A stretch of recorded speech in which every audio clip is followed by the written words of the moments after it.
Baik, kalau sekarang apakah sudah lebih jelas dari yang sebelumnya? Sudah ya? Baik, kalau seperti itu.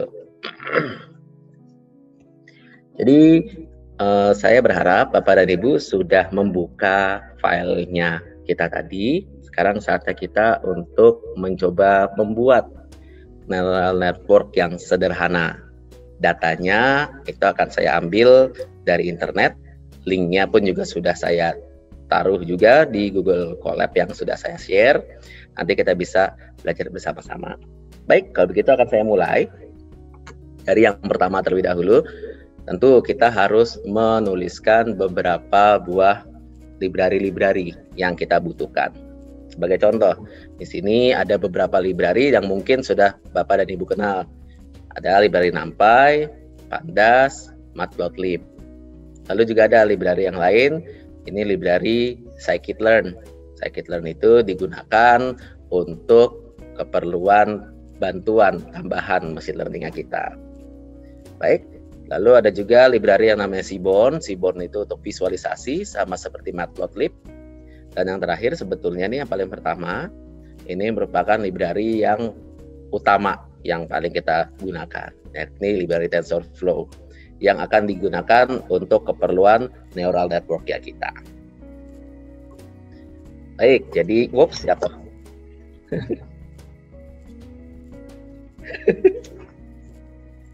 Mohon maaf kesalahan teknis. Oke, kalau begitu kita lanjut ke bagian yang berikutnya. Sekarang kita sudah mencoba untuk mengimport seluruh package yang kita punya. Lalu berikutnya kita ingin mencoba untuk mendownload data yang mau kita butuhkan. Oke. Ini saya run dulu yang pertama.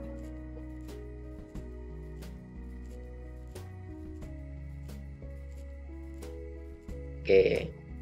Setelah itu kita download data yang kita butuhkan. Jadi Bapak dan Ibu sebetulnya nggak perlu untuk menyiapkan datanya. Di sini datanya sudah tersedia. Yang kita lakukan hanya kita download saja nih datanya tersebut. Baik, setelah itu tolong kita klik. Nanti akan ada keterangan di mana datanya itu sudah berhasil kita download. Ya, cell.csv-nya sudah di-save. Nah, datanya itu muncul kemana? Bapak dan Ibu sebetulnya bisa klik tombol files di sini ya. Klik. Nanti akan muncul nih, ada sidebar baru. Di situ bisa kelihatan, ini adalah file CSV yang baru saja kita download. Nah, kita akan menggunakan file CSV ini sebagai data kita untuk keperluan neural network-nya. Nah, tetapi apa sih yang isinya dari data ini? Keterangannya ada di bawah. Ini sidebar saya close terlebih dahulu. Terus kemudian keterangannya ada di bawah dari sel tersebut. Berikut deskripsi dataset yang akan kita gunakan. Jadi ini merupakan dataset yang diambil dari UCI Machine Learning Repository. Isinya merupakan dataset dari several hundred human cells sample record. Jadi ini sampel sel kulit dari dari ini ya, dari pihak rumah sakit yang akan kita gunakan untuk mendeteksi apakah dari ciri-ciri kulit tersebut ada kanker yang jinak atau kanker yang ganas. Di sini ada beberapa field yang dimiliki oleh dataset tersebut. Jadi ada ID, ada claim, dan lain-lainnya sampai kelas. Keterangannya itu di sini ada yang ID ini, yang claim ini claim thickness, terus ada uniformity of cell size, ada uniformity of cell shape, marginal adhesion, dan kawan-kawannya. Deskripsi ini sebetulnya jelas ini merupakan teknis yang hanya mungkin dipahami oleh pihak kedokteran saja. Tetapi kalau kita dari sudut pandang kita sebagai orang yang berkecimpung di dunia IT, memang kita mendapatkan data seperti ini. Tapi tugas kita sebetulnya bukanlah memahami betul-betul satu persatu nilai maksud dari data-data ini. Tapi yang kita lakukan adalah bisa tidak sih kita itu mencoba mencari pola dari data-data yang diberikan oleh dokter tersebut supaya kita bisa mencari tahu apakah kankernya itu merupakan kanker yang jinak ataupun yang ganas gitu. Jadi ini merupakan dataset yang akan kita gunakan untuk latihan kita yang hari ini. Berikutnya apa yang harus kita lakukan? Nah, kita harus mulai praktik dari sini. Seperti itu. Baik, maka dari itu untuk memulainya saya akan mencoba untuk membuka dulu, melihat isi dari dataset kita. Dataset ini, itu kan tadi saya download berupa file CSV. Maka nanti yang akan saya lakukan adalah saya harus mengimport file CSV tersebut ke dalam variabel di dalam Python. Library yang akan kita pakai atau package yang akan kita pakai itu adalah package dari Pandas. Karena Pandas itu mampu memuat data dari file CSV. Oke, jadi caranya bagaimana? Saya akan buat sebuah variabel, misalkan cell data frame. Terus kemudian saya akan ambil package-nya Pandas. Lalu saya akan gunakan fungsi yang namanya read CSV.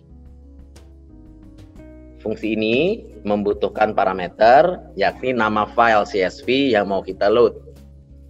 Tadi nama file CSV yang mau kita load itu adalah cellsamples.csv. Maka dari itu kita harus tulis cellsamples.csv. Oke. Setelah itu kalau kita ingin melihat isi dari sel data frame yang barusan kita load, kita bisa cetak saja dengan cara panggil variabelnya. Jadi ini saya ketik lagi tulisannya cell df. Kalau misalkan kita ingin lihat, kita bisa run. Nah, ini dia.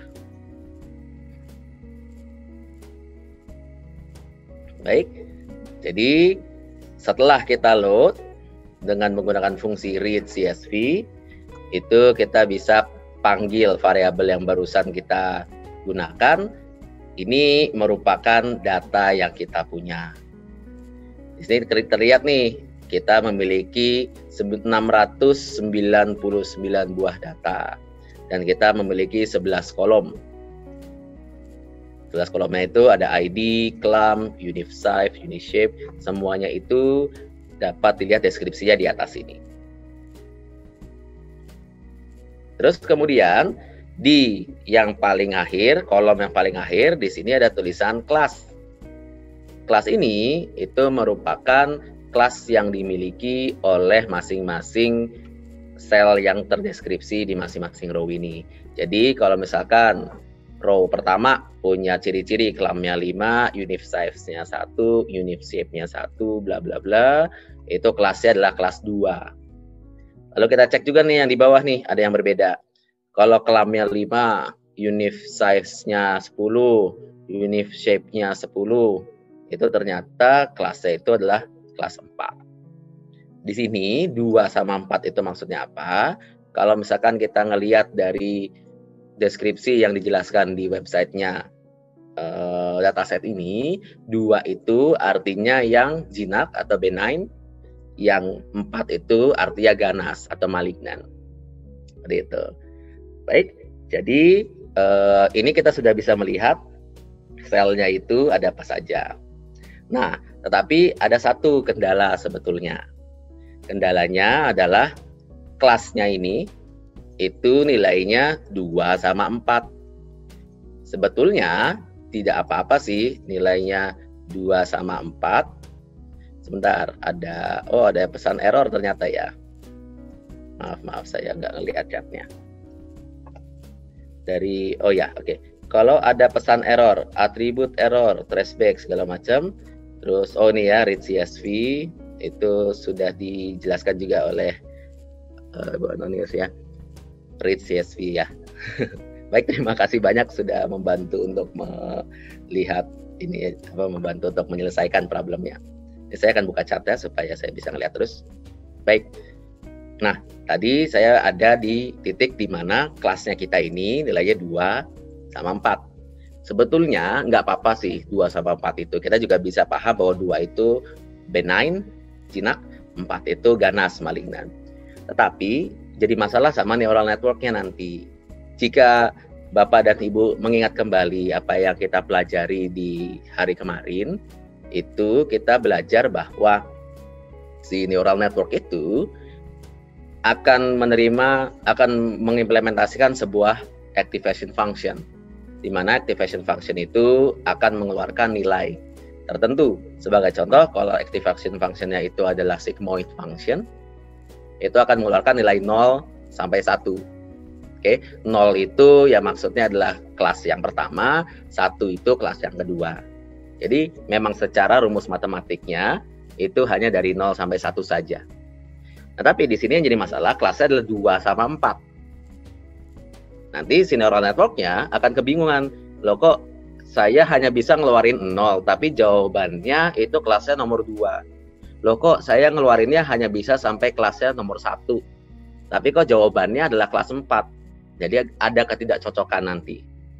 Nah, ini harus kita olah dulu datanya agar bisa sesuai dengan neural network yang kita miliki. Baik, jadi kode selanjutnya saya akan tambahkan satu buah kode baru. Ya, yang kode selanjutnya ini mungkin agak cukup teknis. Saya akan jelaskan sebisanya saya di line yang ini. Jadi yang perlu kita lakukan adalah kita mengubah yang 2 menjadi 0, yang 4 menjadi 1. Oke. Terus yang harus saya lakukan adalah saya mau ganti ini yang kolom kelasnya. Jadi saya panggil variabelnya saya sel df. Lalu kolom apa nih yang mau kita operasikan? Yakni kolom yang bernama kelas. Nah, ini mau saya ganti. Saya mau ganti isinya dengan logika yang tadi sudah saya sebutkan. 2 jadi 0, 4 jadi 1. Baik, ini ada satu buah fungsi yang bisa kita pakai. Mungkin Bapak dan Ibu bisa mengetik bersama. Sel df variabel kita ya, variabel data frame kita. Terus kolom yang kelas tadi. Terus ketik dot apply. Itu maksudnya kita ingin mengapply sebuah fungsi untuk mengubah isi dari kolom tersebut. Parameter dari fungsi apply itu adalah sebuah function. Kalau dalam Python, ada sebuah istilah function yang bernama lambda function. Lambda function itu digunakan kalau kita ingin memanggil sebuah fungsi tetapi hanya sekedar on the go saja. Jadi maksudnya ya hanya sekali pakai terus nggak kita pakai lagi. Biasanya kita pakai yang istilahnya bernama lambda function. Di sini akan saya gunakan bagaimana cara menggunakan lambda function. Saya akan ketik lambda. Oke. Terus kemudian parameternya yang bisa masuk ke function ini adalah X. Lalu akan saya buat logika. Saya ingin memberikan nilai 0 jika nilai X saya atau nilai yang ada dalam kelas itu nilainya sama dengan 2. Jadi kalau 2 nilainya akan jadi 0. Selebihnya nilainya jadi 1.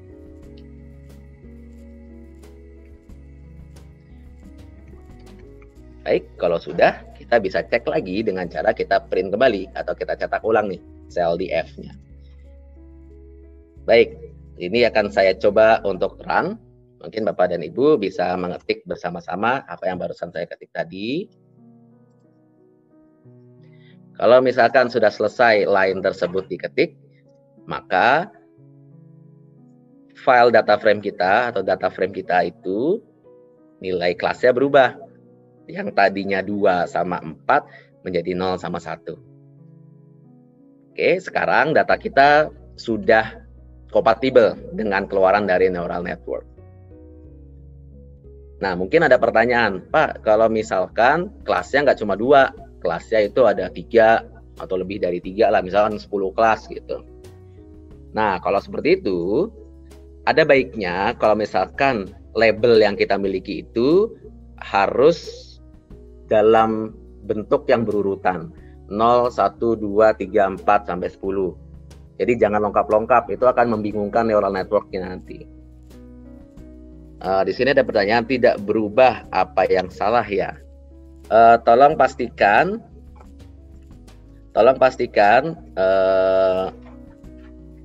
komennya sama ya. Dan juga kita harus masukkan kembali ke dalam cell state-nya ini. Ya. Kita harus masukkan ke sini. Jadi kemungkinan sudah benar. Tetapi kita nggak inisialisasikan kembali ini cell df kelasnya. Jadi saya harap mungkin itu problemnya. Kalau misalkan masih belum juga, tolong pastikan sama persis dengan yang saya ketik di sini. Kelasnya menjadi satu semua. Wah, kalau kelasnya menjadi semua, kemungkinan ada yang salah kali. Mungkin X-nya tidak ada. Di sini ada tulisan lambda X. Oke, ini saya cek ya. Dari Bu Vega, cell df class.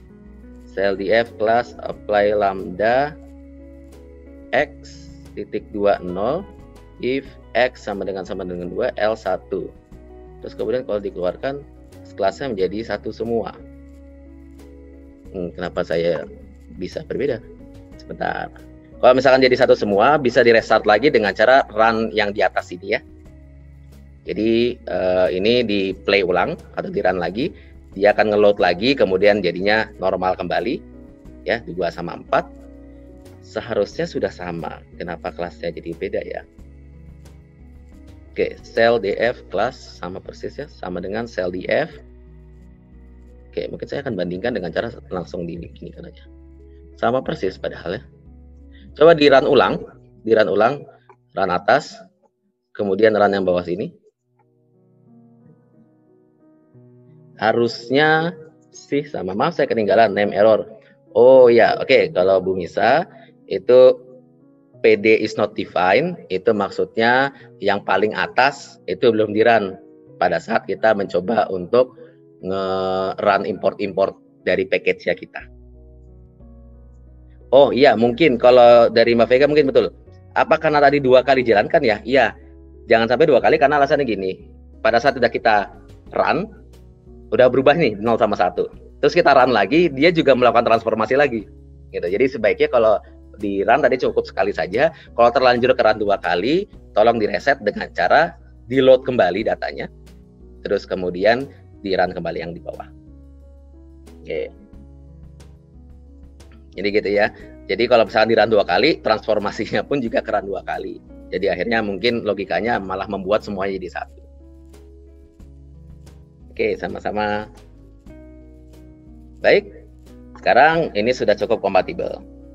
Terus kemudian sebagai pemrogram machine learning yang baik, ya, itu ada baiknya kalau kita memeriksa terlebih dahulu tipe data kita. Apakah semuanya itu sesuai dengan yang kita inginkan?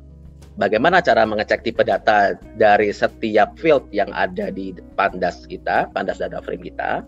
Caranya adalah kita panggil pandas data frame kita, kemudian kita gunakan atribut yang namanya dtypes. Kalau sudah, silakan enter, silakan run.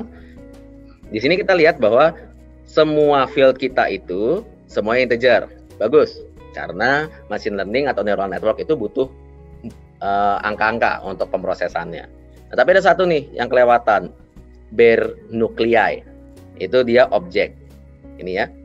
Padahal di sini itu angka semua kalau yang ditampilkan di sini. Ya, memang kalau yang ditampilkan angka semua, tapi kan di sini ada 699 row. Mungkin saja di antara dua data ini ya, mungkin di data ke 200 atau data ke 300 mungkin ada kesalahan penulisan di sana. Mau dimasukin angka 1 tapi ketulisnya I misalkan. Atau 7 ketulisnya jadi L misalkan. Nah, itu yang membuat datanya itu menjadi objek. Gitu, nggak integer. Secara keseluruhan itu jadi data yang bercampur-campur. Nah, ini kalau nggak kita periksa, itu akan membahayakan neural network-nya. Yang dimaksud membahayakan itu adalah neural network-nya nanti nggak bisa berjalan dengan baik karena ada data yang tidak berupa angka. Jadi kalau misalkan kita memiliki data yang seperti itu, yang harus kita lakukan, kita bisa sebetulnya memeriksa satu persatu row mana yang bermasalah atau baris mana yang bermasalah. Kalau misalnya kita sudah menemukan, kita bisa hapus baris tersebut.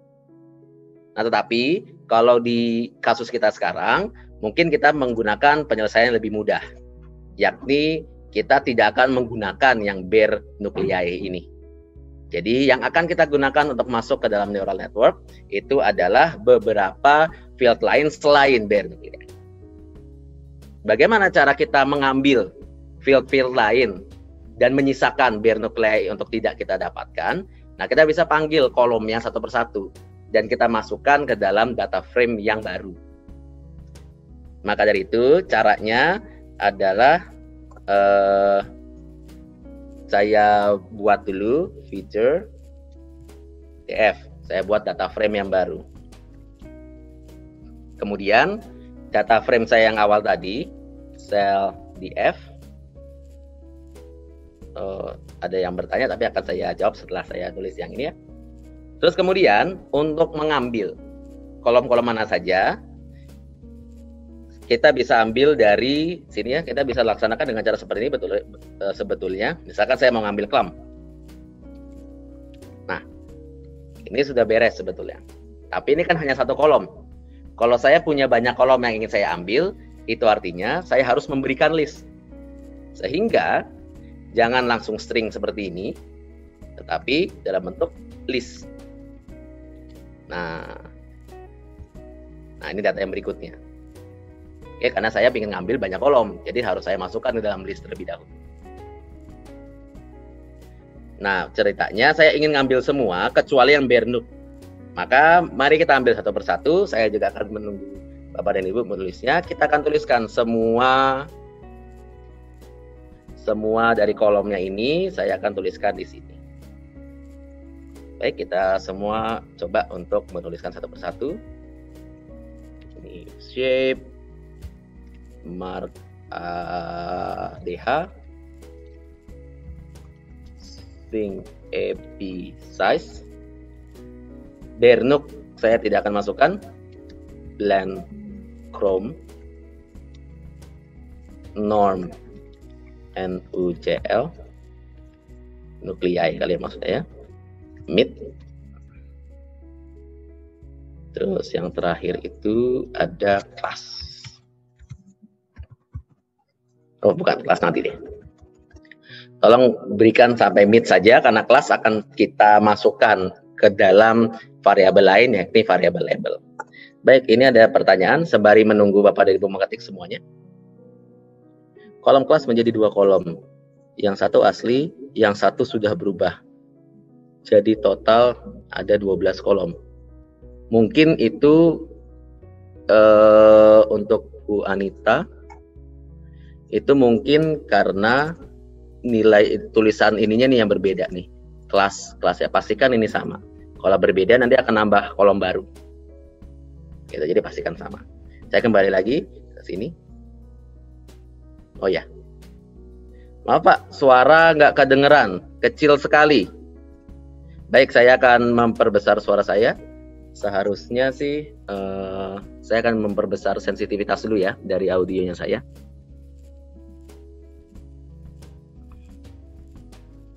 Oke, ini sudah saya perbesar, lebih sensitif. Seharusnya bisa lebih kedengaran dengan baik.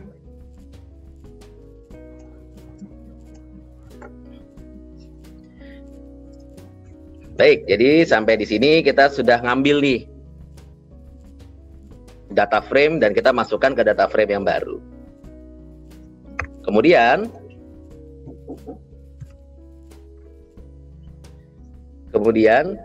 yang sini catatnya.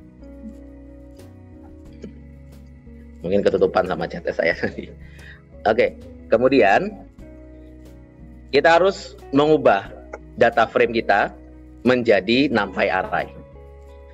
Ini merupakan ketentuan teknis yang diharuskan oleh library TensorFlow. Alasannya ya TensorFlow hanya bisa bekerja menggunakan NumPy array. Sehingga yang harus saya lakukan itu adalah mengubah fitur df ini menjadi NumPy array dengan cara seperti ini. Modul numpy.sArray feature df. Setelah kita lakukan ini, itu artinya feature df kita itu sudah menjadi array. Sebagai contoh, saya akan tampilkan yang X, kemudian saya run. Nah, ini dia. Ini merupakan array dari nilai yang kita dapatkan di atas tadi, pada data frame tadi. Sekali lagi saya tekankan, mengapa kita harus convert dari data frame menjadi array, itu karena alasan teknis. Library TensorFlow yang akan kita gunakan itu membutuhkan inputnya berupa NumPy array. Jadi karena aturannya seperti itu, kita harus ikuti aturan, maka kita harus ubah dulu menjadi NumPy array. Sekarang saya sudah punya variabel X, di mana variabel X-nya itu saya akan komen sedikit, akan saya kasih X sebagai data kita. Jadi nanti ada data, nanti ada label. Kalau misalkan ingin membuat komen, tolong tempatkan tanda pagar di depannya ya, supaya tidak terkompil. Ada pertanyaan, maaf Pak Denny, huruf besar kecil berpengaruh tidak? Ya, berpengaruh. Karena Python itu merupakan pemrograman yang case sensitif. Sehingga tolong pastikan besar dan kecil itu sesuai semuanya dengan yang kita inginkan. Contoh di sini nih, clam, C-nya besar. Karena memang di sini C-nya besar, gitu. Terus kemudian fitur df di sini karena semuanya kecil, jangan sampai yang di bawah sini tulisannya besar, nanti salah. Jadi pastikan semuanya sesuai dengan yang kita inginkan. Baik, nanti kalau misalkan ini sudah di-run, maka akan muncul nilai seperti ini. X itu merupakan isi dari data kita.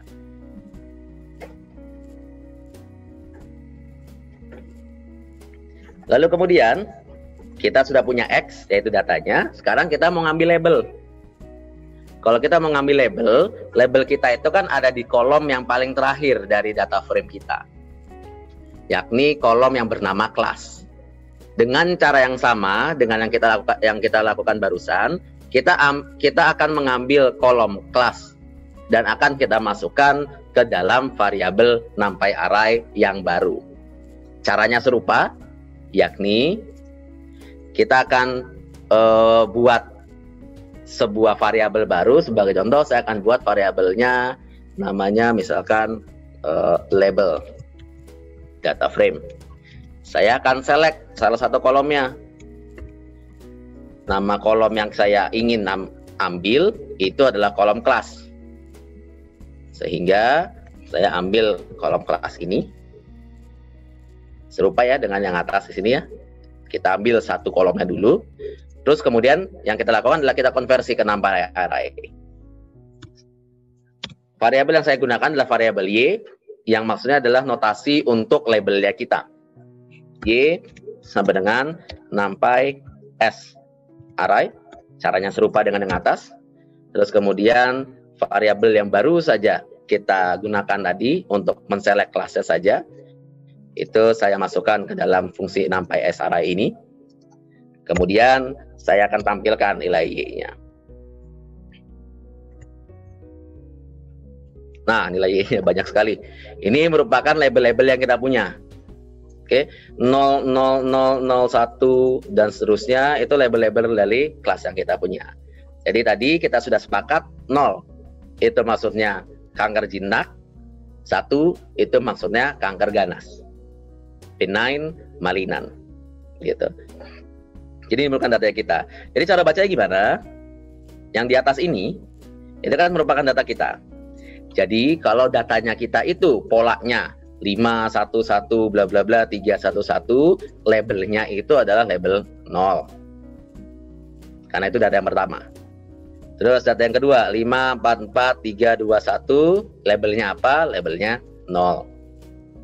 Dan seterusnya ya, karena kita punya 699 baris data kita. Jadi sekarang kita sudah punya X sebagai data kita sudah punya Y sebagai label. Nah, notasinya yang akan saya gunakan selalu X sama Y. X itu data, Y itu adalah label. Jadi mungkin supaya kita sepakat dan tidak kebalik-balik nantinya, kita akan gunakan variabel-variabel yang sama.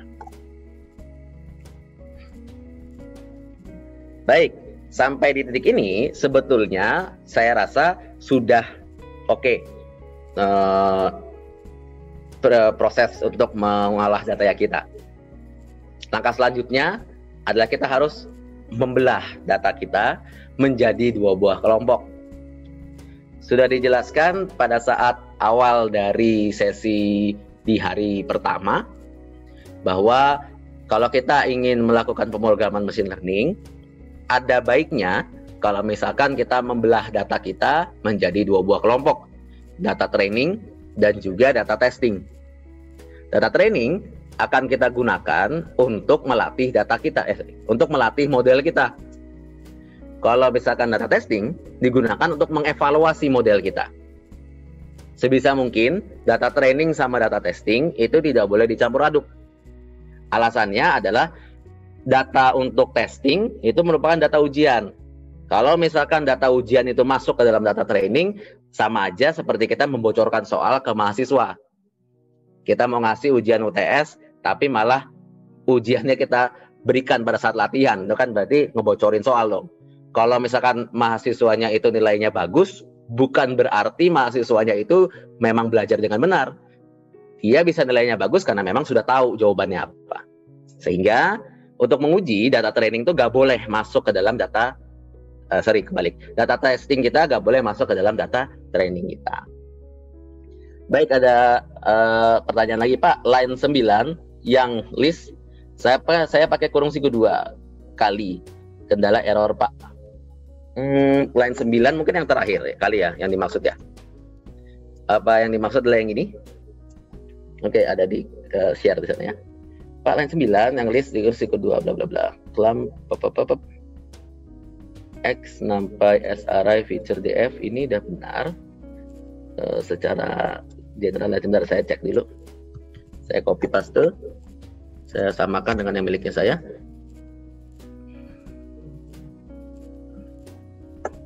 Harusnya sih sama persis semua. koma. Oh nih, norm nuclei. Ini kan ada L ya, dia error karena dia tidak bisa menemukan norm nuc itu yang mana. Gitu. Jadi mungkin salahnya di sana.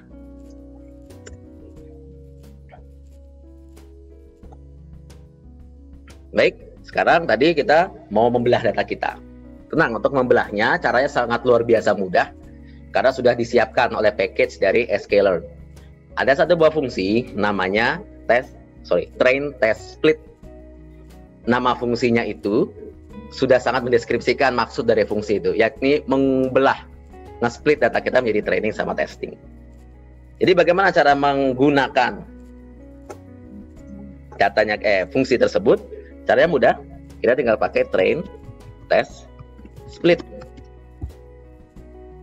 Fungsinya hanya itu saja. Isinya ada beberapa parameter yang harus kita masukkan ke sana. Yakni parameter pertama, data kita. Data kita saya masukkan ke dalam variabel X. Kalau saya variabel X-nya X besar. Jadi sesuaikan dengan yang dimiliki sama Bapak dan Ibu. Takutnya ada yang X-nya kecil, ada yang X-nya besar. Tadi saya pastikan X-nya saya besar. Parameter kedua, labelnya kita. Saya tadi masukkan labelnya kita itu Y. Jadi parameter kedua adalah label. Parameter ketiga, yakni parameter yang bernama test size. Sesuai namanya secara harfiah, test size itu maksudnya adalah besar dari testing datanya kita. Kalau misalkan saya punya data training sama data testing, saya harus menspesifikasikan juga seberapa besar porsi dari yang kita punya. Contoh, porsi untuk yang si train test size-nya misalkan saya ketikkan 0,2, itu artinya 20% saya masukkan menjadi testing data. Dan sisanya 80% itu training data. Sebetulnya ini bisa diganti jadi 0,3, 0,4, 0,5, itu bergantung nanti. Nah, yang harus kita lakukan sebetulnya adalah mencari yang paling pasnya berapa. Nah, tapi umumnya yang biasa ya digunakan sama orang-orang untuk pertama kali dicoba, itu biasanya adalah 20% untuk data testing. Data testing intinya jangan sampai lebih banyak daripada data training. Karena ini merupakan hanya data untuk ujiannya saja. Kemudian parameter yang keempat, itu ada parameter yang bernama random state. Random state ini maksudnya apa? Ketika kita ingin membelah data dari training sama testing, kita mau membelahnya itu dengan cara diacak terlebih dahulu. Kalau misalkan datanya itu tidak diacak, itu bisa bias hasilnya nanti. Sebagai contoh, kebetulan datanya itu misalkan dari 1000 buah data, 800 data pertamanya itu merupakan data yang bagus. Yang saya maksud bagus itu adalah data yang memang betul-betul didata dengan baik. Terus kemudian 200 yang terakhir, kebetulan yang ngambil datanya itu adalah orang yang malas misalkan. Jadi dia ngambilnya asal-asalan aja. Nah, kalau misalkan saya tidak acak tersebut, model saya hanya belajar dari data yang betul-betul bagus. Kemudian pada saat data testing, datanya yang kurang bagus, model saya menjadi kesulitan untuk menemukan pola data yang kurang bagus itu. Sehingga yang harus saya lakukan adalah saya acak. Supaya si modelnya itu bisa mencoba mempelajari data yang kurang bagus itu seperti apa. Sehingga dia bisa mengeneralisir suatu saat kalau misalnya saya dapat data yang kurang bagus, apa yang harus saya lakukan. Gitu. Sehingga saya harus memasukkan random state. Di sini tulis saja angka secara acak. Contoh di sini saya tulis angka 4. Ini bisa angka berapapun. Kalau misalkan ditanya ini angka apa maksudnya, itu merupakan angka yang dibutuhkan oleh Python untuk melakukan randomize. Itu terserah maunya angka berapa saja. Yang jelas angka tersebut dibutuhkan oleh Python untuk melakukan randomisasi. Jadi itu saja. Kemudian setelah kita melaksanakan train test split, fungsi ini akan mengembalikan 4 buah nilai. Yakni data training, tadi kan kita mau belah jadi 2. Training sama testing. Tapi data training sama data testing itu kan juga terbagi atas 2 kelompok juga. Yang data dan juga yang label. Maka dari itu kita akan mendapatkan 4 buah kelompok data. Maka sama-sama kita tulis. Kita akan mendapatkan data training, terus kemudian label, data testing, terus kemudian label training, dan juga label testing. Nah, dia akan mendapatkan 4 buah data, kelompok data sekaligus. Coba sekarang di-run dulu. Kalau misalnya nggak keluar apa-apa, itu artinya bagus, nggak ada error. Saya akan cek sampai sejauh ini apakah ada yang ingin bertanya. Sebentar, cek dulu. Cek. Oke, sampai sejauh ini masih belum ada yang bertanya. Saya asumsinya sampai sejauh ini bisa menyelesaikan sampai di sini. Terus kalau kita penasaran nih, jadi data trainingnya kita itu ada berapa besar ya dimensinya? Maksudnya kalau itu jadi matriks itu ukurannya berapa kali berapa sih? Nah, kalau penasaran, kita itu bisa sebetulnya menggunakan atribut yang bernama shape dari masing-masing data kita. Oh sorry, di sini variabel saya X training ya. Tolong disamakan. Jadi X-train saja, sebenarnya nggak masalah, tapi supaya seragam, takutnya saya lupa. Saya biasanya pakai X-train, nanti tiba-tiba datanya nama X-training, nanti saya kebingungan. Jadi saya ganti jadi X-train lagi. Nah, tadi saya misalkan penasaran nih, X-train saya itu besar dimensinya berapa? Coba saya run. Di sini keluar angka 559,8. Itu maksudnya apa? Maksudnya data training saya ada baris sebanyak 559 dan juga memiliki kolom, yakni fitur-fitur dari sel tadi sebanyak 8 buah. Kalau misalnya saya penasaran dengan testingnya saya juga bisa melakukan hal yang sama pada data testingnya saya. xtest.shape, di sini kelihatan saya memiliki 140 buah data untuk testing dan juga 8 untuk kolomnya, yakni si fitur-fitur sel tersebut. Nah, sini kita lihat 140 itu sebetulnya adalah 20% dari total data yang kita miliki ini. Dari 559 ditambah 140 ini. Gitu. Jadi ini artinya kita sudah bisa membelah data kita dengan baik. Kalau misalkan kita sudah membelah data kita dengan baik, itu artinya kita siap untuk memasukkannya ke dalam neural network. Sehingga saya akan beri batas, saya akan tambahkan teks yang gunanya untuk memberi batas bahwa kita sekarang mau membangun neural network.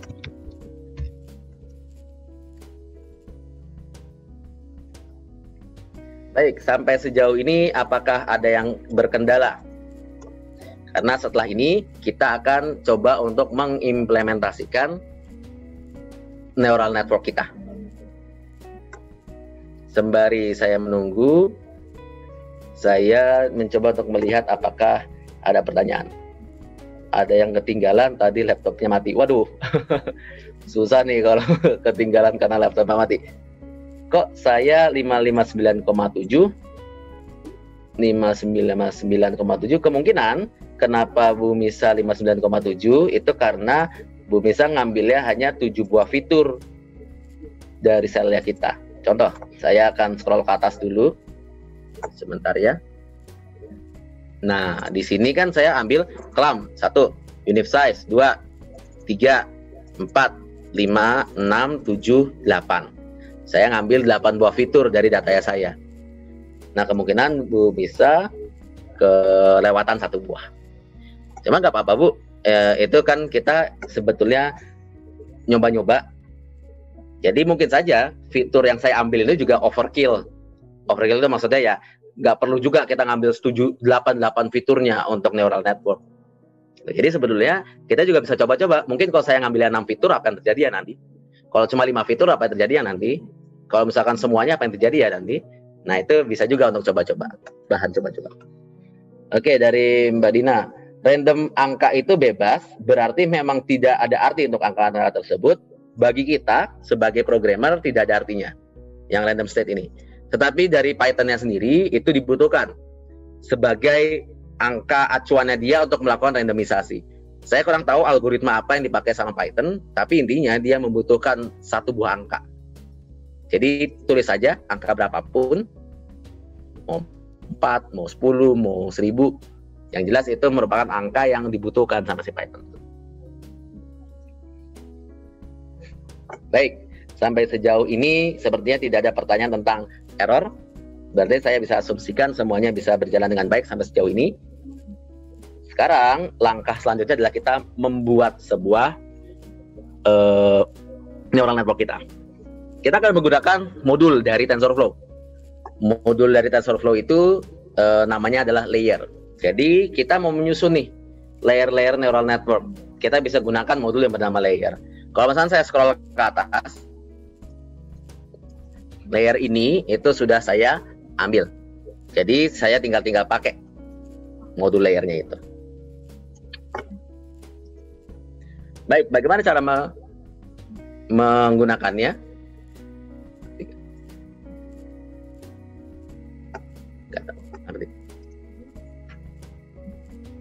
Oke. Jadi sekarang yang mau kita lakukan adalah kita membangun layer tersebut. Saya siapkan satu buah variabel. Saya beri nama I sebagai notasi input layernya saya. I sama dengan layers dot input. Saya akan ambil kelas input untuk layer pertama saya. Di sini kalau misalkan muncul suggestion, ada kelihatan parameter-parameter apa saja yang dibutuhkan.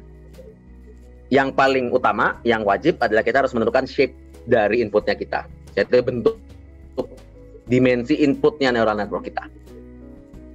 Apa yang harus kita lakukan? Kita harus secara eksplisit ngomong shape, terus inputnya saya. Kalau inputnya saya tadi sih, satu datanya saya itu kan punya 8 fitur. Sehingga saya harus tentukan bahwa vektor untuk inputnya itu adalah vektor satu dimensi yang isinya ada 8 ruangan. Nah, tetapi kalau misalnya saya secara eksplisit nulis seperti ini, 8, kurang generik. Maksudnya sewaktu-waktu takutnya aja saya salah. Contoh, tadi misalkan di kasusnya seperti kasusnya Bu Misa, disitu kan tulisannya 7. Saya tulisnya 8 di sini. Nah, itu bisa bermasalah nanti. Si neural network-nya mengatakan bahwa saya mintanya 8, tapi kok datanya kamu 7. Nanti akan mengeluarkan error. Sehingga langkahnya yang lebih bagus bagaimana kita bisa ambil shape dari datanya kita. Datanya kita tadi kan di extrain ya. Saya ambil data pertamanya saya panggil atribut shape.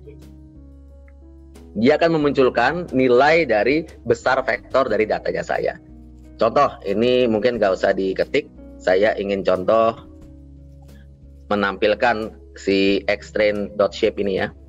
Kalau ini saya run, nah dia muncul 8. Itu artinya vektor berdimensi 1 yang jumlah ruangannya ada 8 ruangan. Kalau misalkan kita lakukan dengan cara seperti ini lebih generik. Saya nggak perlu secara eksplisit nulis angka 8. Karena takutnya ada human error. Saya nggak salah misalkan ngitungnya. Kalau gini kan memang dari program. Jadi saya sarankan dengan cara seperti ini.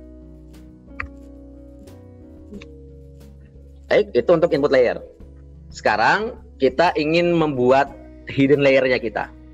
Bagaimana cara kita membuat hidden layer? Kita gunakan layer yang bernama dense layer. Apa itu dense layer? Kita coba cek bersama-sama. Saya akan deklarasikan sebuah variabel baru x. Oke, saya pakai layers. Terus kemudian nama hidden layer yang dispesifikasikan sama TensorFlow itu bernama dense layer. Saya buka kurung, tutup kurung, nanti ada suggestion-nya. Ada beberapa parameter tambahan, tetapi hanya beberapa yang wajib kita spesifikasikan. Apa saja parameter-parameter tersebut? Yang pertama, itu adalah unitnya, jumlah neuron dalam layer tersebut. Jadi saya akan berikan jumlah unitnya, itu nggak usah banyak-banyak, 8 buah saja sudah cukup. Kemudian yang kedua, itu merupakan activation function yang mau kita gunakan. Di materi di sesi hari kemarin, kita sudah belajar ada beberapa buah activation function. Yang paling sering kita gunakan itu adalah sigmoid function. Sigmoid function itu digunakan untuk mengubah data kita menjadi data dalam bentuk probabilitas di antara 0 sampai 1. Meskipun demikian, banyak pilihan-pilihan activation function yang lain. Oke, di sini yang akan saya gunakan activation function saya itu adalah activation function yang bernama ReLU atau kependekan dari rectify linear unit. Activation function ReLU ini memiliki performa yang lebih agak sedikit lebih baik dibandingkan sigmoid. Meskipun saya tidak bisa mengklaim bahwa itu pasti lebih baik, karena ada di satu kasus ya mungkin sigmoid lebih baik dibandingkan ReLU. Tapi umumnya biasanya dipakai sama orang untuk defaultnya pertama kali adalah yang dicoba adalah ReLU. Gitu. Terus kemudian jangan sampai kita lupa untuk ngepas data saya, si input layer tadi ke dalam layer dense layer saya dengan cara ya saya spesifikasikan I-nya masuk ke sini.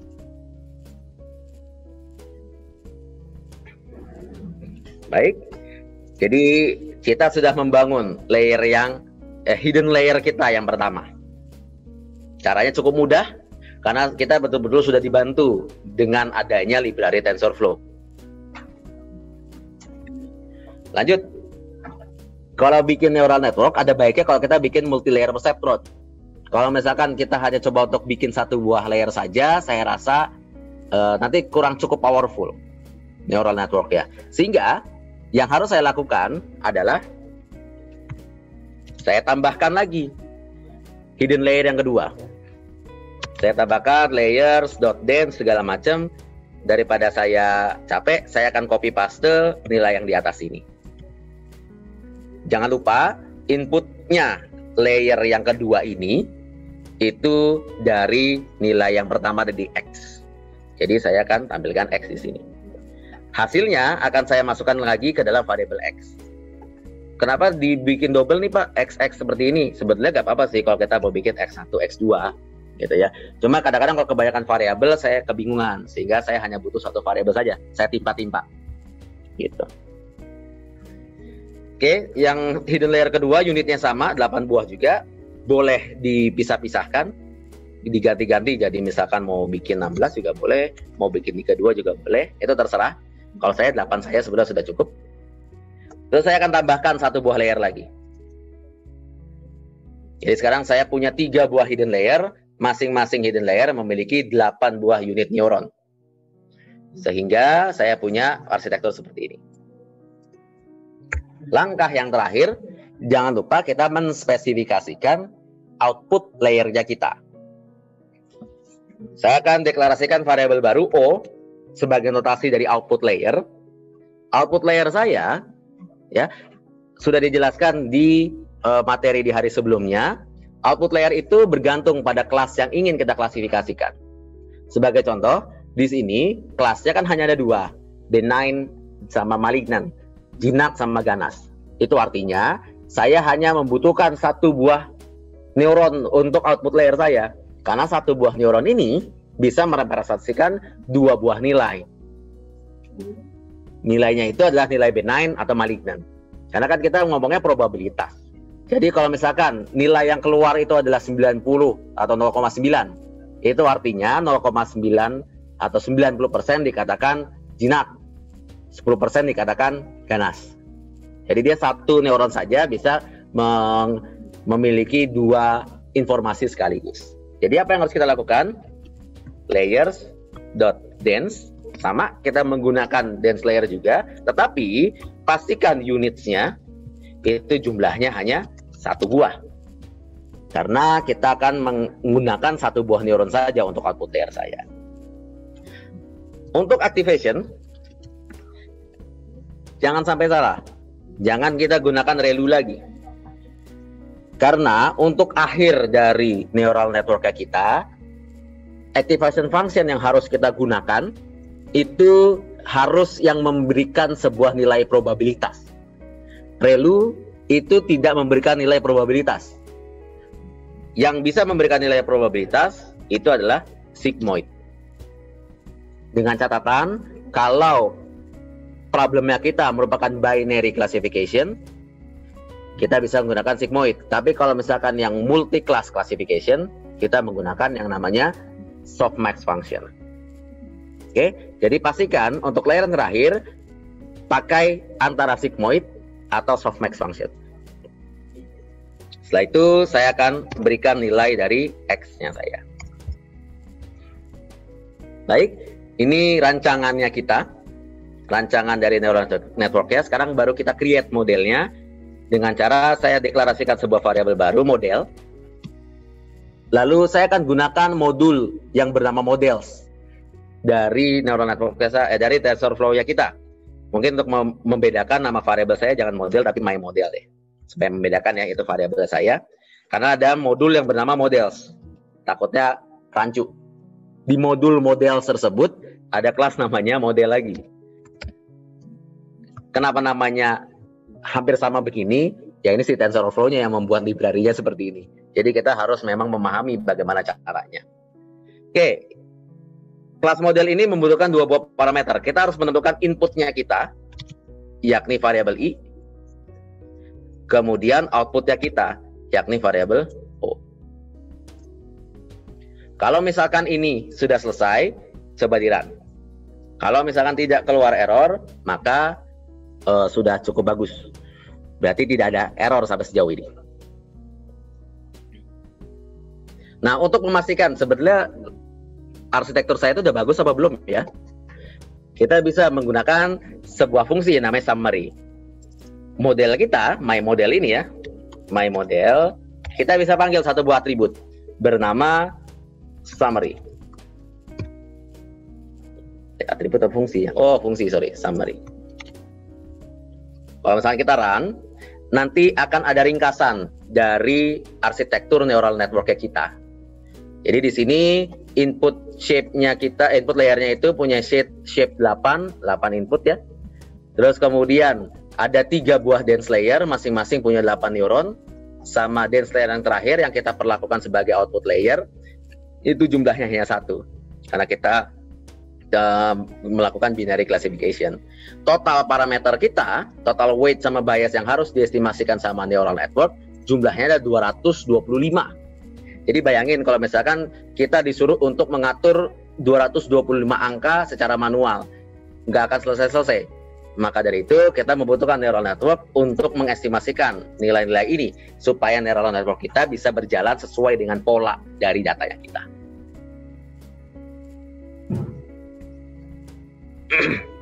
Baik, sampai sejauh ini apakah ada yang bermasalah dengan codingannya? Oh iya. Pak Denis, boleh nanya lewat mikrofon? Oh, boleh nanya lewat itu mikrofon. Di saya outputnya itu input 2 ya, bukan input 1. Salahnya di mana ya? Ini ya, tulisan ini ya? Ya, jadi gini Pak, itu berasal dari TensorFlow-nya Pak. Setiap kali kita create ini nih, contoh ya, ini saya run ulang lagi, dia itu sebetulnya ngebikin arsitektur baru. Contoh nih, saya run ulang lagi. Terus saya summary lagi. Sekarang inputnya jadi 2, 4, 5, 6, 7. Iya. Jadi memang itu tersimpan dalam memori RAM-nya yang ada di mesinnya Google. Jadi TensorFlow memang bekerjanya dengan cara seperti itu memang. Ya, terima kasih Pak Denis penjelasannya. Iya, oke, nggak masalah ya. Ya. Terima kasih ya. Sama-sama. Oke, ada pertanyaan lagi. Pada model pada baris 3 dan 4 layer berkurang input X yang sama. Alasannya apa? Nggak ada alasannya, sebetulnya saya bisa aja sih nulis kayak gini sebetulnya ya. X1, X2, X3. Cuma kan kebanyakan variabel, kadang-kadang saya pusing kalau kebanyakan variabel. Jadi saya jadiin satu. Tapi ada alasan sih kalau misalkan mau ganti beda gini. Kita punya kebebasan untuk menganalisis per masing-masing layer. Karena kita punya 3 buah variabel yang berbeda. Jadi itu untuk yang advance ya.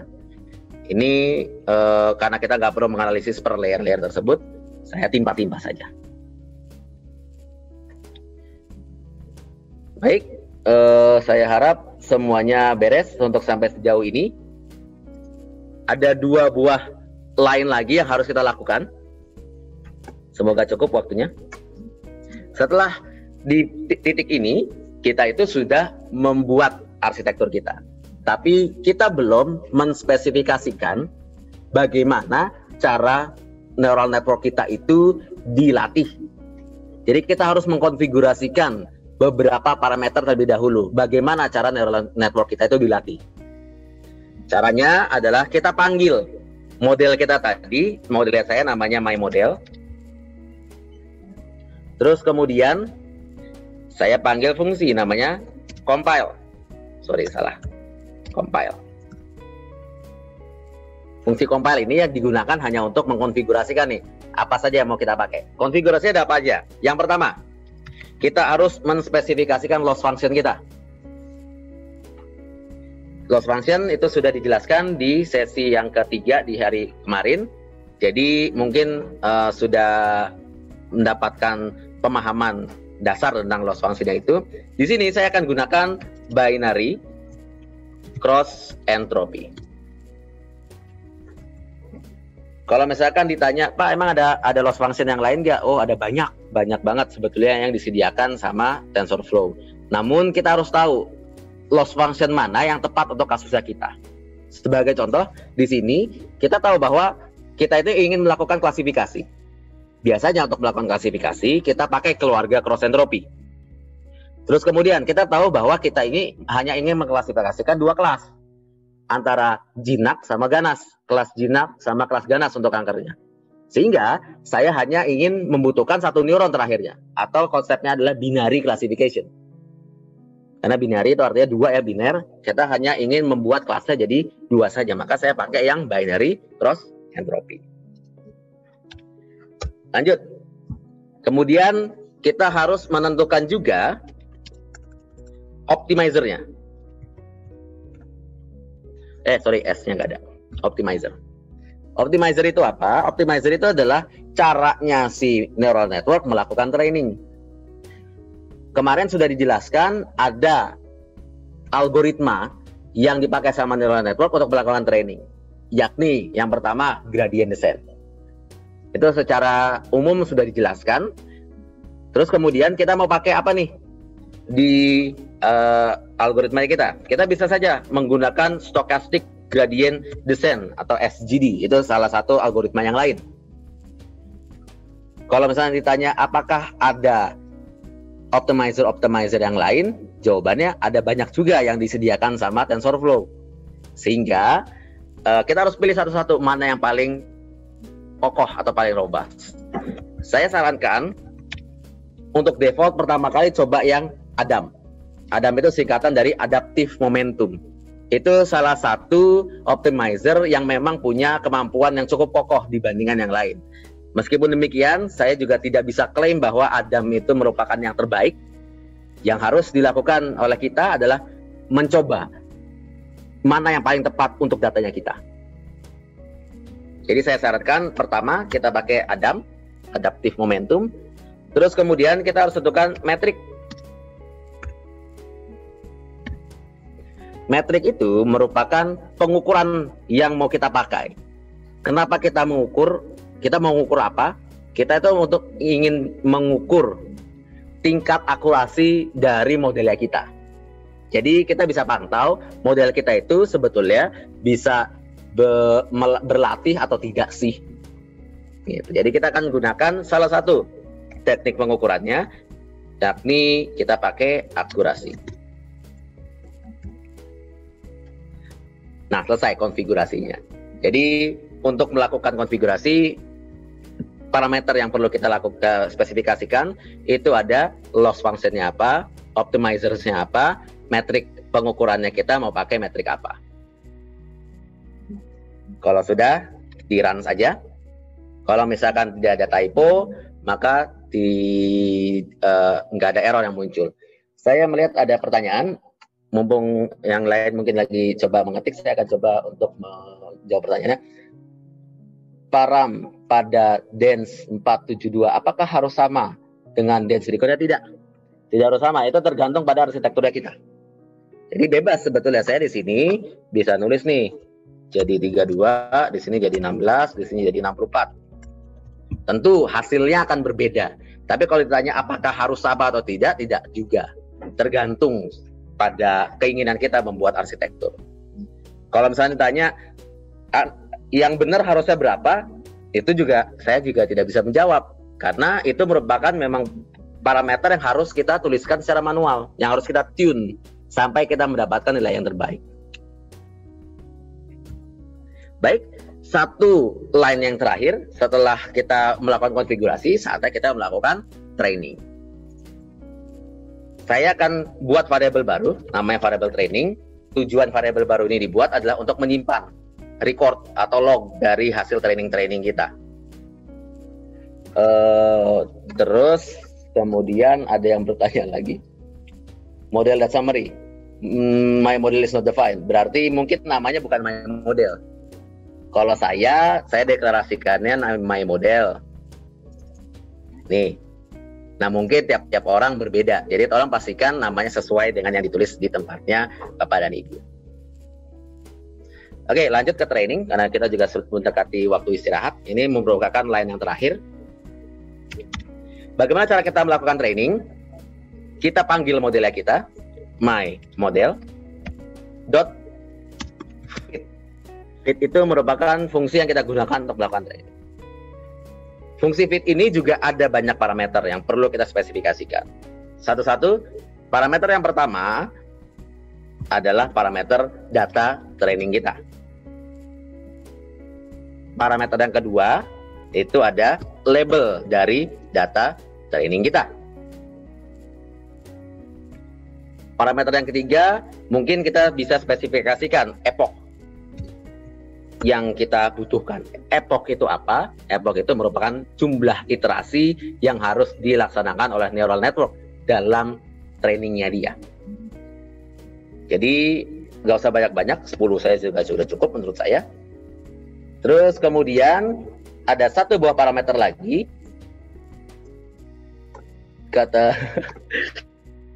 satu buah parameter lagi, yakni validation data. Validation data itu digunakan untuk memvalidasi apakah data kita itu sudah benar atau salah. Tadi kan sebetulnya kita belah dua tuh datanya ya. Ada data training sama data testing. Nah, setelah kita training, kita coba nih validasi. Bisa nggak sih si model ini menerka data yang data testing? Alasannya karena data testing itu kan nggak pernah muncul di training. Kalau neural network-nya bagus, harusnya bisa menebak data testing dengan baik. Jadi itu merupakan proses validasi yang bisa kita laksanakan. Sehingga kita bisa nulis di sini X test dan juga Y test. Jadi ada 4 parameter yang diperlukan, X train, Y train, epoch, sama validation data. Kalau sudah, silakan di-run. Ketika di-run, nanti akan muncul kurang lebih seperti ini ya. Muncul hasil trainingnya kita. Karena kita menggunakan mesinnya Google, tentu akan jauh lebih cepat dibandingkan mesinnya kita. Kalau misalkan kita tidak memiliki komputer yang sesuai untuk spesifikasi machine learning. Jadi beruntung sekali kita bisa menggunakan komputer dari Google sehingga operasinya menjadi sangat cepat. Jadi di sini kita bisa lihat jumlah epochnya kita, yakni ada 10 buah iterasi, 10 epoch sesuai dengan ini. Terus kemudian di sini ada loss dan juga akurasi. Jika Bapak dan Ibu ingat, loss function itu akan memberikan sebuah nilai, di mana nilainya kalau rendah itu artinya bagus, kalau tinggi artinya jelek. Kita bisa melihat trendnya dari tinggi ke rendah, Itu artinya sudah mulai mempelajari datanya dia. Lalu juga ada akurasi. Akurasinya dari 0,33 naik sampai 0,89. Itu artinya memang model kita berusaha untuk mempelajari sesuatu. Tingkat keakurasiannya lebih bagus. Tetapi saran saya, yang dilihat itu lebih baik validation loss dan juga validation akurasinya. Karena validation loss itu merupakan pengukuran yang dibandingkan dengan yang data testing. Data yang belum pernah dilihat di data training. Sehingga kalau saran saya, kita ngelihatnya dari yang validation loss. Di sini validation loss-nya sudah cukup rendah, 0,46 dari yang tadi 0,6. Terus validation akurasi kita pun juga sama, dari yang tinggi, dari yang rendah sampai yang tinggi. Nah, sampai di sini sebetulnya kita sudah selesai nih untuk melaksanakan training dari data dari neural network ya kita. Gitu. Jadi sebenarnya saya hanya punya tinggal waktu 5 sampai 10 menit lagi ya. Misalkan nih saya ingin coba satu buah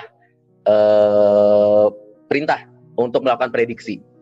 Tujuannya neural network, tujuannya kita melakukan machine learning kan kita supaya dapat model.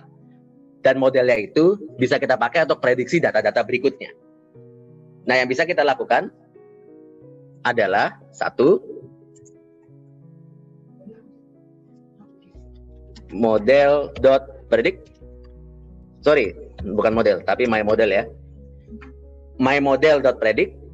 My model itu merupakan modelnya kita tadi. Predict itu fungsi yang kita gunakan untuk melakukan prediksi. Jadi, misalkan saya punya data yang baru, misalkan data dari pasien selanjutnya gitu ya, saya bisa masukkan data pasien selanjutnya di sini. Tadi inputnya neural network kita kan ada 8 buah ruangan ya. Jadi saya bisa masukkan di sini, sebagai contoh di sini saya asal 5, 4, 3, 1, 5, 6, 10 misalkan. Ini ada 1, 2, 3, 4, 5, 6, 7, 8. Nah, kalau kita misalkan melakukan prediksi seperti ini, dia akan mengeluarkan sebuah nilai. Ups, sorry, salah. Mungkin ini 2 ginian ya. Nah, dia. Contoh aja nih, saya nggak tahu ini ada data selanjutnya, misalkan data pasien baru, punya karakteristik sel kulitnya itu sesuai dengan data ini. Masing-masing data itu deskripsi ada di atas tadi ya. Nah, di sini setelah melakukan prediksi, ternyata pasien baru ini itu tingkat keganasannya mungkin 70% ganas. Gitu. Sehingga wah, ini bisa cukup bahaya nih gitu misalkan ya. Jadi cara melakukan prediksi adalah dengan kita menggunakan fungsi predict ini. Nah, sebetulnya yang harus kita lakukan adalah kita harus memprediksi ke seluruh data testingnya kita. Test. Sebetulnya. Gitu. Ini akan mengembalikan sebuah nilai, yakni sebuah kumpulan dari hasil-hasil probabilitas prediksi kita. Saya masukkan dalam y-hat. Jadi kalau misalnya saya print y-hat-nya saya, nah ini merupakan kumpulan-kumpulan probabilitas dari data-data testing saya. Pasien pertama 80% itu benign, jinak. 40% jinak, artinya dia ganas. 48% dia jinak, itu berarti 50-50.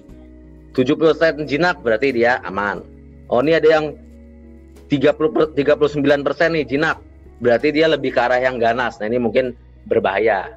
Seperti itu. Jadi setelah modelnya berhasil kita buat, kita bisa melakukan prediksi.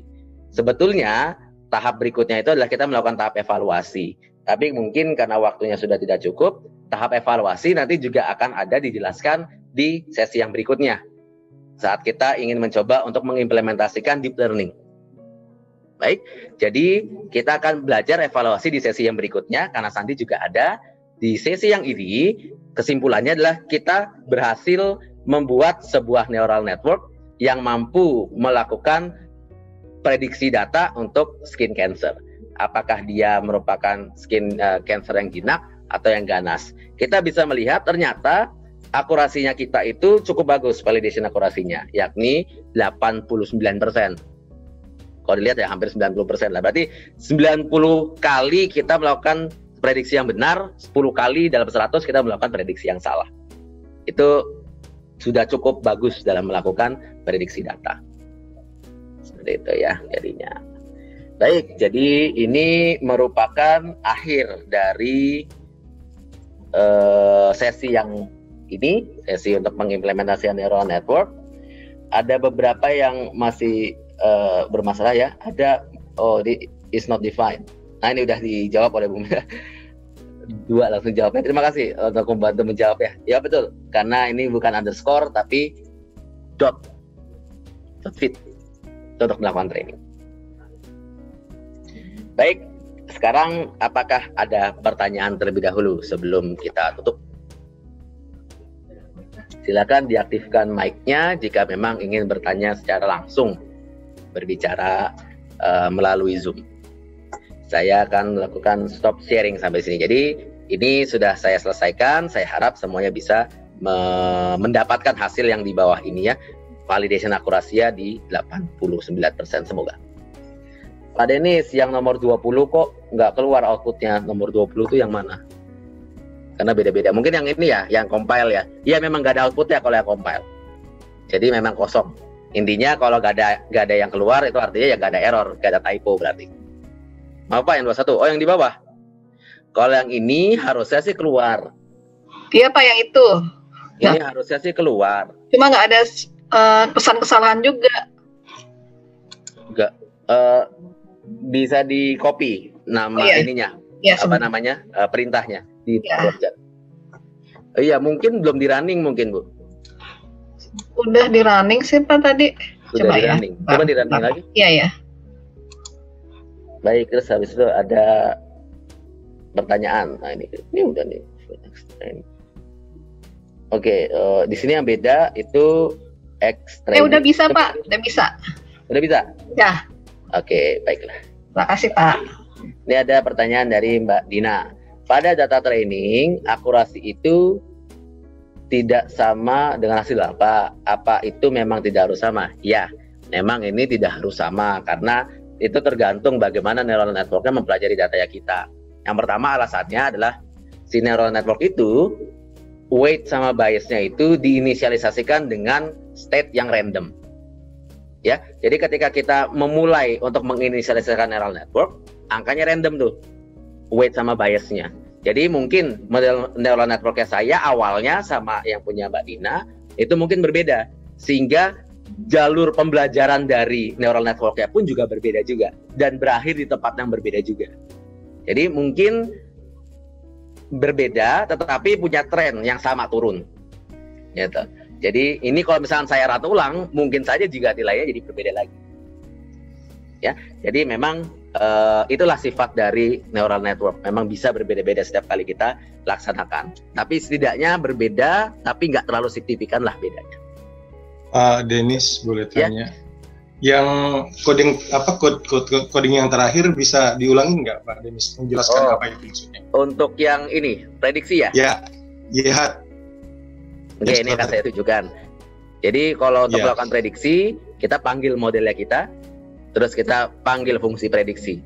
Parameter yang harus kita masukkan dalam fungsi prediksi merupakan nilai yang ingin kita prediksi. Sebagai contoh, di sini saya ingin prediksi data-data testingnya saya. Dan ini merupakan hasil dari testing-testingnya saya. Angkanya yang muncul itu merupakan probabilitas terhadap nilai yang pertama, nilai 0. Kalau tadi kan saya ada 0 sama 1. 0 itu yang label yang pertama yang saya. Label pertama tadi diibaratkan dengan benign atau kanker yang jinak. Sehingga maksudnya di sini 0,85 itu maksudnya 85% dia label 0. 85% dia labelnya jinak. 43% labelnya jinak. Itu artinya kemungkinan dia agak ganas berarti. Gitu ya. Oke. Ya, terima kasih Pak Denis. Ya, sama-sama. Pak Denis. Ya. Saya masih belum bisa ngejalanin yang training nih. Masih ada pesan errornya panjang banget. Ini Mbak Burini ya? Vega. Mbak Vega. Mungkin bisa di share ininya, line code-nya pada saat training di kolom chat ya kita. Yang ini. Training model fit, X training, Y train. kemungkinan X training nih. Karena saya pakai X train, tapi iya. dipastikan deh dan Oh, iya, nama X-train variabelnya sama atau tidak. Oh iya betul. Karena saya di atas menggunakan X train. Oh masih sama, masih nggak bisa. Sudah sama ya harusnya. Bentar, errornya mungkin saya coba copy ya, tapi nggak Dia tahu. coba di- mungkin bisa copy errornya juga. Ya sebentar. Cuman Oke, ini bagian errornya atas. kurang lebih seperti ini, 10 frames. Value error.